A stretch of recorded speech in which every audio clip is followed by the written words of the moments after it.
नमस्कार दोस्तों, मैं अंकुर उपाध्याय स्वागत करता हूं आप सभी का एक बार फिर से अपनी नई वीडियो में। दोस्तों, शेयर बाजार क्या है अगर कोई पूछे ना, तो अभी आपके पास एक एग्जांपल है आईटी स्टॉक्स का। आईटी स्टॉक्स में जो ये पिटाई पड़ी है, ये एक्सेप्शनल पिटाई है। मैं आपको बताना चाहता हूं, आईटी स्टॉक्स बुरी तरीके से टूट रहे हैं, हम सभी को दिख रहा है। एक समय पे 2022 में इन्फोसिस ने 2000 रुपए का ऑलमोस्ट हाई दिखा दिया था। 1950 का तो स्पेसिफिकली मुझे याद है दिखाया था। और आज की डेट में इन्फोसिस का शेयर आपका खड़ा है 1400 रुपीज के भी नीचे, इवन 1386 खड़ा है। ठीक है, आज अकेले देखा जाए तो करीब 6% टूटा है। ऊपर से देखोगे तो 30% नीचे है और 4 साल बिता दी। ये होती है करेक्शन। टाइम वाइज करेक्शन हो गई, प्राइस वाइज करेक्शन हो गई, हैवी करेक्शन है। इवन अगर मैं चार्ट ओपन करूं तो केवल और केवल कुछ ही दिनों की बात बताना चाहूंगा आपको। 3 फरवरी को शेयर का भाव 1730 रुपए था, 1750 कह सकता हूं मैं। आज ये 1400 के नीचे है, यानी करीब 330 रुपए साफ हो गया। समझ रहे हो, यानी 25% मान लीजिए, 25% के समथिंग। तो ये जो करेक्शन है ना, ये इन्वेस्टर्स को ले डूबी है पूरी तरीके से। थोड़ा और मैं आपको समझाने की कोशिश करता हूं। ये मान लो कि अगर किसी ने केवल एक दिन छोड़कर है, वो दिन था 7 अप्रैल। अगर किसी ने 7 अप्रैल 2000 एग्जैक्टली ये 2024 या 25 है, ये भी नहीं देखा मैंने, 2025 7 अप्रैल 2025 को अगर इन्फोसिस का शेयर नहीं खरीदा है, तो उसने 2024 अक्टूबर से कभी भी खरीदारी करी है, वो लॉस में आ गया। क्यों? क्योंकि ये बीते 5-7 ट्रेडिंग सेशन में इतना भयंकर फॉल आया है। 7 अप्रैल को शेयर जरूर आपके लिए नीचे 1270 रुपए तक गया था। बाकी किसी भी दिन आपने लिया है तो आप लॉस में बैठे हो इन्फोसिस में। ये पेन है, दर्द किसे कहते हैं वो मैं आपको दिखा रहा हूं। लेकिन ये दर्द क्यों है? जब स्टॉक वापस रिबाउंड करने लगा था, 1750 हो गया था, धीरे धीरे ऊपर जा रहा था, अचानक क्यों गिरा शेयर?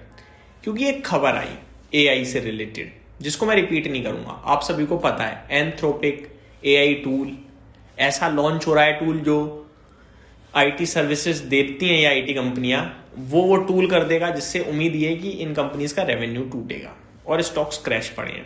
केवल इन्फोसिस गिरा होता तो हम सोच विचार करते, लेकिन पूरा क्षेत्र गिर गया तो फिर कुछ सोच विचार करना बनता ही नहीं है।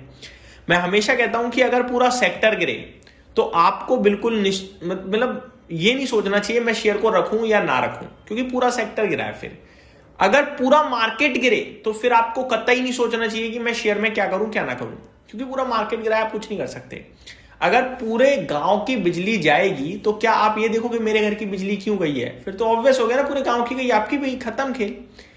अगर आपके घर के सामने वाला डंडा गिर गया, जो खंबा होता है बिजली का, वो गिर गया है, तो ऑब्वियस है आपके घर की लाइट जानी है और 2-4 घर की चली जाएगी। तो इन दोनों केसेस में आप ज्यादा छानबीन नहीं करोगे। जैसे ही खंबा सही होगा आपके घर की भी आ जाएगी, या फिर पूरे गांव की आएगी तो आपके घर की भी आएगी। इन केसेस में हम बिल्कुल भी रिसर्च नहीं करते हैं, क्योंकि ये ऊपर से है और ये पेन है। ये कोई पर्टिकुलर चेंज नहीं हुआ है कुछ कंपनी के लिए, ये पेन है, चौतरफा है।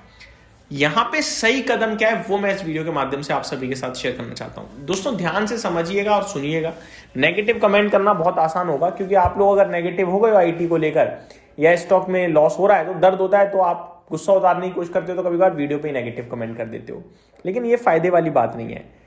कंपनी गिर रही है कि आगे चलकर रेवेन्यू खत्म हो जाएगा या कटेगा इसके दम पर। लेकिन मेरे को ये बताओ, कंपनीज का जो करंट मुनाफा है, जो रिजर्व्स हैं, उसका क्या? इन्फोसिस का शेयर 20 के पीई पे ट्रेड कर रहा है, यानी 20 साल में अगर करंट मुनाफा भी हो गया ना तो कंपनी फ्री। समझ रहे हो, इतनी पुरानी कंपनी 20 साल में फ्री हो जाएगी, इतना मुनाफा कमा लेगी। रेवेन्यू तो मैं बात ही नहीं कर रहा, ऑपरेशनल बेसिस पे एबिटा की तो बात ही नहीं कर रहा, मुनाफा ही इतना हो जाएगा कि कंपनी फ्री। दूसरी बड़ी बात, अगर आईटी क्षेत्र प्रोडक्ट एज अ सर्विस पे जा रहा है और कंपनियां अभी तक नहीं गई हैं, सर्विस के रूप में ही अपनी सर्विस दे रही हैं, तो क्या इनका मुनाफा टूट रहा है? किसने कहा? कंपनीज का मुनाफा तो नहीं गिर रहा, कंपनी के प्रॉफिट्स तो नहीं खराब हो रहे हैं। इवन कंपनियों ने गाइडेंस में भी दिक्कत नहीं दिखाई है। अनसर्टेनिटी हर बार रहती है, लेकिन आउट परफॉर्मेंस आती है। मैं आपको बता रहा हूं, एक बार भी ऐसा हुआ कि कंपनी का मुनाफा कम आया है अनुमान से? नहीं ना, मुनाफा तो चल रहा है, गाइडेंस तो अच्छी चल रही है, कोई दिक्कत नहीं चल रही है, फिर क्यों इतना हल्ला बोल हो रहा है? मैं आपको बताता हूं, अब नंबर्स बताऊंगा, बातें नहीं करूंगा। 45,000 करोड़ का दिसंबर क्वार्टर में रेवेन्यू था। आज से पहले कभी इतना रेवेन्यू कंपनी ने क्लॉक नहीं करा, ठीक है, हाईएस्ट एवर रेवेन्यू था। मार्जिन्स 23% पे थे, 24-23% पे ही रहते हैं, तो मार्जिन्स भी कोई ज़्यादा नहीं टूटे हैं अभी तक। 1% तो वो फ्लक्चुएट पहले भी हुए थे, अब भी हो रहे हैं। एबिटा 10,634 करोड़ का था, हाईएस्ट एवर एबिटा था, इन्फोसिस की बात कर रहा हूं पर्टिकुलरली। मुनाफा 6,666 करोड़ का था, कोई खराब नहीं है कि बहुत खराब है। हाँ, बीते 4-5 क्वार्टर से वही 7,000, 6,000, 7,700 यहीं कहीं घूम रहा है। मुनाफा थोड़ा कम इसलिए हो गया है क्योंकि अदर इनकम जो नॉर्मली 1,000-1,100 करोड़ की आती है, वो इस बार 150 करोड़ माइनस है। ये other income normal other income है, और नहीं एक्सेप्शनल लॉस आया था इन्फोसिस में 1,289 करोड़ का लेबर कोड की वजह से। तो अगर मैं ये 1,300 करोड़ और ऐड कर दूं ना इसमें, तो 7,980 मतलब 8,000 करोड़ के करीब का मुनाफा हो जाएगा, जो कि हाईएस्ट एवर क्वार्टरली मुनाफा भी हो जाएगा। फिर मेरे को आप ये बताओ कि क्यों टूट रहे हैं ये स्टॉक? ये टूट रहे हैं सेंटीमेंट में, ये टूट रहे हैं एक्सेसिव सेलिंग में। डर तुड़वा रहा है इन्हें। जो डर होता है ना इन्वेस्टर्स का, वो बिकवा रहा है कि भाई एआई आएगा और तोड़ो बेचो। अदरवाइज ना कंपनीज के अभी तक रेवेन्यू टूटे, ना गाइडेंस खराब हुई है, ना मुनाफा खराब हुआ है, और ना आगे होने वाला है। अब अगर वैसे अभी तो देखो कोई ऐसा बनता नहीं है कि आप लेके बैठ जाओ, लेकिन अगर आप लेके बैठ जाओगे ना अगले 2 साल के लिए, आप कुछ लॉस नहीं खाओगे। नोट कर लो, ये वीडियो सेव कर लेना, स्क्रीन रिकॉर्ड करना चाहो कर लेना।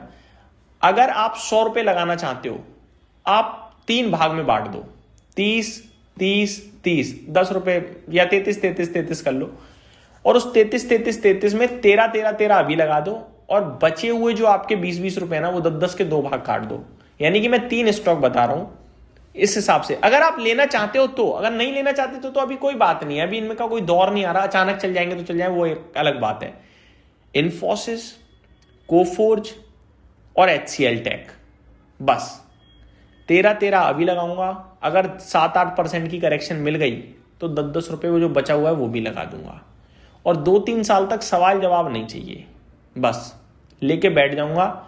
मौका मिलेगा 25% का भी और 30% का भी एग्जिट करने का, करना हो करना, और होल्ड करना चाहते हो और होल्ड करना। ये कंपनियां हवा में खड़ी नहीं हो गई हैं, ये बनी है। इन्होंने हर एक पड़ाव देखा है मार्केट का, ये अपने आप को इजीली ट्रांसफॉर्म कर सकती हैं। अगर अभी तक इन्होंने नहीं करा तो इन्हें कुछ दिख रहा होगा, ठीक है। और HCL टेक ना शिव नडार जी की कंपनी, मतलब डिविडेंड बांटती है भाई साहब अलग लेवल का, और दूसरी बात डोनेशन में जाता है उनका बहुत पैसा। जो कंपनी दूसरों के लिए काम करती है वो कहीं नहीं जाती। मेरा मानना यह है कि ये कंपनियां बहुत स्ट्रांग है फाइनेंशियली, आप इजीली इन्हें होल्ड कर सकते हो। अभी पैनिक में, दर्द में, ये सहारे वाली वीडियो थी आपके लिए, कॉन्फिडेंस देने के लिए बस। उम्मीद करता हूं डिटेल्स पसंद आई होंगी। Thank you so much for watching this video. Have a great day guys.